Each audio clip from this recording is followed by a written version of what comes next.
Hello guys. Hindu law series में last video में हमने बात की थी वॉइड एंड वॉइडेबल मैरिजेस के बारे में, सेक्शन 11 एंड 12। आज हम देखेंगे रजिस्ट्रेशन ऑफ हिंदू मैरिज, विवाह का पंजीकरण कैसे होता है। इंट्रोडक्शन की बात करेंगे, क्या प्रोविजंस हैं इसके, रजिस्ट्रेशन का नेचर क्या है, पर्पज क्या है इसके, ऑब्जेक्टिव्स क्या हैं, प्रोसीजर क्या है रजिस्ट्रेशन का, एंड इसका इफेक्ट क्या है रजिस्ट्रेशन का। जैसे to be valid Hindu marriage section 5 with section 7 should be should be in compliance। तो इसके बाद में रजिस्ट्रेशन की क्या जरूरत है नहीं है, इसके बारे में पढ़ाई करेंगे आज, इसमें देखेंगे। एंड इसका इफेक्ट क्या होता है, लीगल इफेक्ट क्या अराइज होता है उसके बारे में भी देखेंगे। केस लॉज के बारे में देखेंगे, डायमेंशन देखेंगे रजिस्ट्रेशन का, और डिफरेंस देखेंगे कि वैलिडिटी वर्सेस रजिस्ट्रेशन में क्या डिफरेंस है। तो वन बाय वन इसको देखते हैं। एंड एक इम्पोर्टेंट क्वेश्चन जो इस क्लास से आंसर होने वाला है, फॉर वैलिड हिंदू मैरिज, जो वैध हिंदू जो शादी होती है उसके लिए रजिस्ट्रेशन क्या एसेंशियल कंडीशन है या नहीं है, इसके बारे में पता। क्या विदाउट रजिस्ट्रेशन अगर कोई शादी होती है और उसका रजिस्ट्रेशन नहीं है तो क्या वो वैलिड शादी नहीं है, वैध शादी नहीं है, इसके बारे में आज डिटेल से डिस्कस करेंगे। तो सबसे पहले इंट्रोडक्शन की बात करें तो registration of marriage means officially recording of marriage.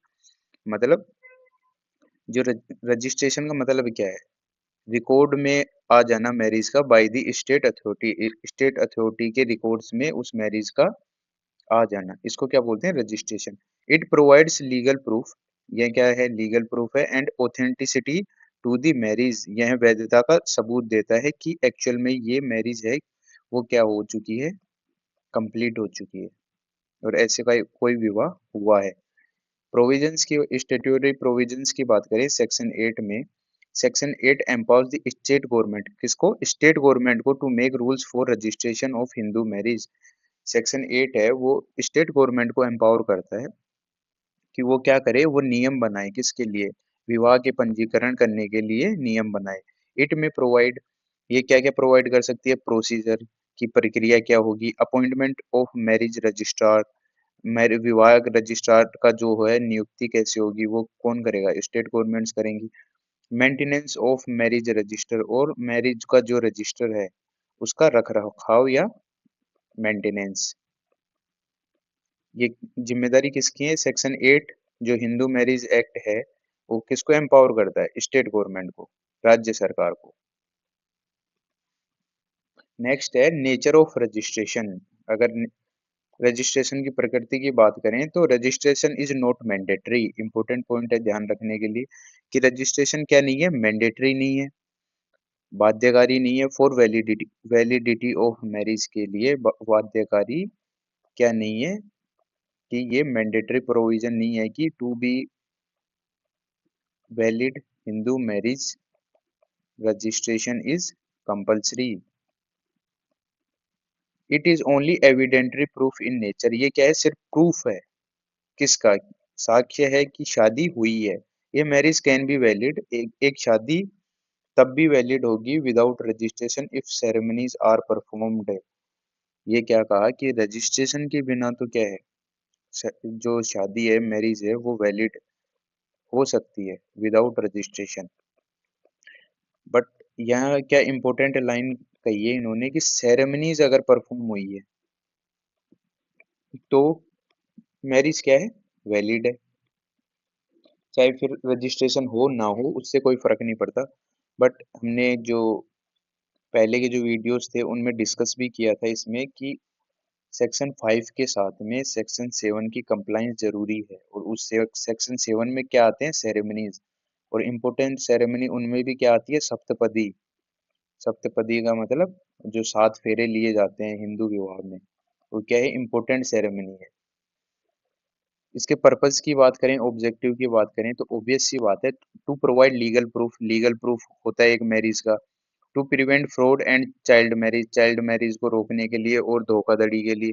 अगर एक इंसान कहीं पे रजिस्टर है और दोबारा रजिस्टर करवाने जाता है तो उसका पता लग जाता है कि ये कोई फ्रॉड तो नहीं कर रहा है, मल्टीपल स्पाउस तो नहीं है।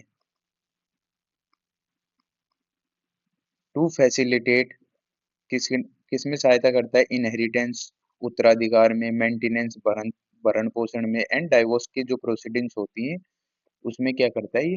हेल्पफुल होता है। रजिस्ट्रेशन क्या होता है? आइडेंटिटी कार्ड ही तो है मैरिज का। प्रोसीजर क्या है रजिस्ट्रेशन का? जनरल जो प्रोसीजर है उसके बारे में बात कर रहे हैं। पहले एप्लीकेशन दिया जाता है दोनों पार्टीज के द्वारा, डॉक्यूमेंट सबमिट किए जाते हैं, उसके साथ में क्या क्या आता है?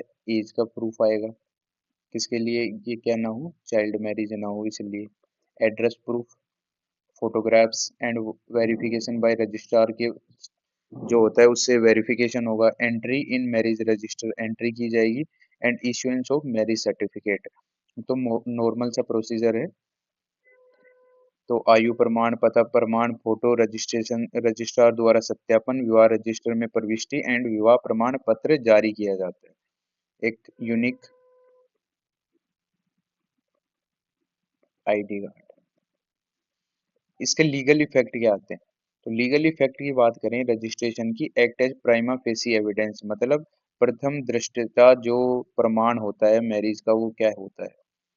वो क्या आता है? रजिस्ट्रेशन, या इसका जो वो आता है रजिस्ट्रेशन का जो सर्टिफिकेट है वो क्या करता है? एक्ट एज एविडेंस एक्ट करता है कि इन दो एक्स एंड वाई इंडिविजुअल की क्या हो चुकी है?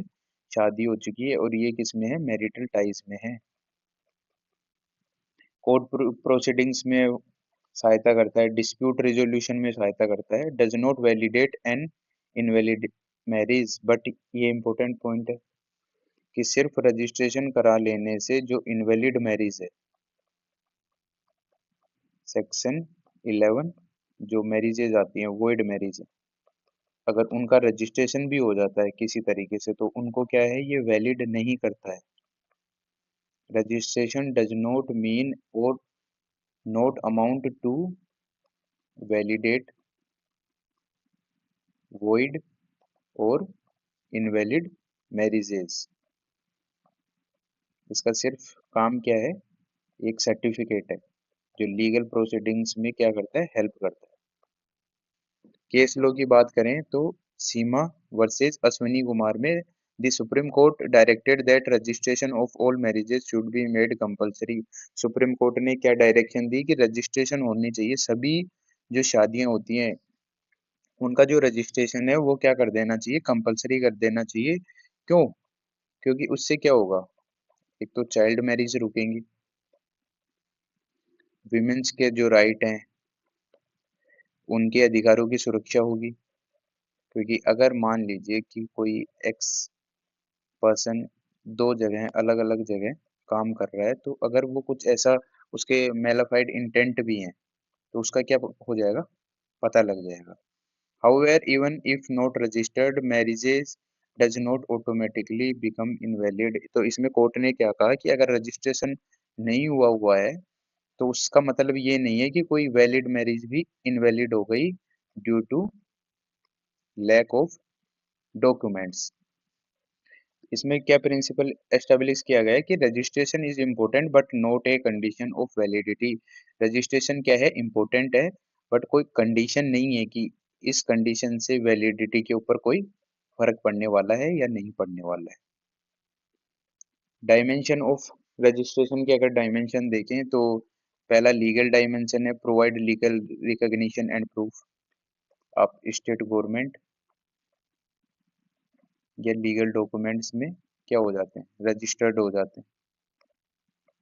सोशल डायमेंशन की बात करें तो प्रिवेंट्स एक्सप्लॉइटेशन ऑफ वुमेन। वही अभी बात हुई कि एक्स इंडिविजुअल दो जगह काम कर रहा है और मल्टीपल जगह पे स्पाउस रखने के अगर उसके इंटेंट है तो ऐसे इंटेंट को क्या करता है? ये प्रिवेंट करता है। रिड्यूस फेक मैरिजेस, फर्जी विवाह को कम करता है। एडमिनिस्ट्रेटिव डायमेंशन की बात करें तो हेल्प गवर्नमेंट मेंटेन रिकॉर्ड। तो ये गवर्नमेंट को क्या करता है? कि रिकॉर्ड मेंटेन करने में क्या करता है? मदद करता है। एंश्योर ट्रांसपेरेंसी, ट्रांस ये क्या करता है? Ensure transparency. तो ट्रांसपेरेंसी इंश्योर करता है, पारदर्शिता बनाए रखता है कि एक जो इंडिविजुअल है एंड सेकंड जो इंडिविजुअल है ये जो है वो हिंदू मैरिज एक्ट में सिर्फ एक ही शादी में इन्वॉल्व हो। रजिस्ट्रेशन होता है तो उससे क्या होगा, पता लग जाएगा। जुडिशियल डायमेंशन की बात करें तो act as strong evidence in court. Court में क्या है, एविडेंस के रूप में काम आता है कि क्या, कैसा एविडेंस है ये, prima facie evidence of, facie evidence of marriage, प्रथम दृष्टता वाला जो एविडेंस है कि इन दो इंडिविजुअल्स की क्या हो चुकी है, मैरिज हो चुकी है। तो ये सारे डायमेंशंस थे। डिफरेंस वैलिडिटी वर्सेस रजिस्ट्रेशन की अगर बात करें तो validity based on section 5 and 7। Validity किससे आएगी कि जो 5 कंडीशंस हैं वो फुलफिल करनी है, उसके साथ में जो सेक्शन 7 है उसको रीड आउट करना है, सेरेमनीज को। तो ये दोनों कंडीशंस क्या है, फुलफिल होनी चाहिए, 5 एंड 7। रजिस्ट्रेशन क्या है, ओनली प्रूफ है, सेक्शन 8 के अंदर जो आता है प्रूफ है, कंडीशन नहीं है। तो इससे क्या होता है कि सेक्शन 8 की कंप्लाइंस हुई है नहीं हुई है उससे वैलिडिटी पे कोई भी फर्क नहीं आने वाला है तो ऑल टुगेदर बढ़िया है, नहीं है तो भी मैरिज क्या है, वैलिड है। और इसमें एक चीज का और ध्यान रखना है कि रजिस्ट्रेशन करवा देने से अगर कोई मैरिज स्टार्टिंग से इनवैलिड है वो क्या नहीं होगी, वैलिड नहीं होगी। रजिस्ट्रेशन नेचर ऑफ मैरिज को कभी चेंज नहीं कर सकता। तो आज हमने बात की है रजिस्ट्रेशन की, सेक्शन 8 में सारे डायमेंशन देखे हैं इसके, क्या इफेक्ट्स होते हैं क्या नहीं होते हैं। ऐसे जो कंसेप्ट है, कंसेप्ट्स को रटना नहीं है, काफ़ी सिंपल है एंड इतने ज़्यादा टेक्निकल नहीं बनाने हैं कंसेप्ट को कि वो आप उनमें बार बार कंफ्यूज होते रहें। अगर आपको कोई भी डाउट है इस टॉपिक से तो आप वीडियो को दोबारा देखिए एक बारी, एंड आपकी जो भी क्योरीज हैं एंड डाउट्स हैं आप कमेंट सेक्शन में बता सकते हैं, एंड क्या क्या इम्प्रोवाइज किया जा सकता है उस चीज़ को भी आप कमेंट में बता सकते हैं। But I hope you guys are like this series. तो मिलते हैं नेक्स्ट वीडियो में। Thank you.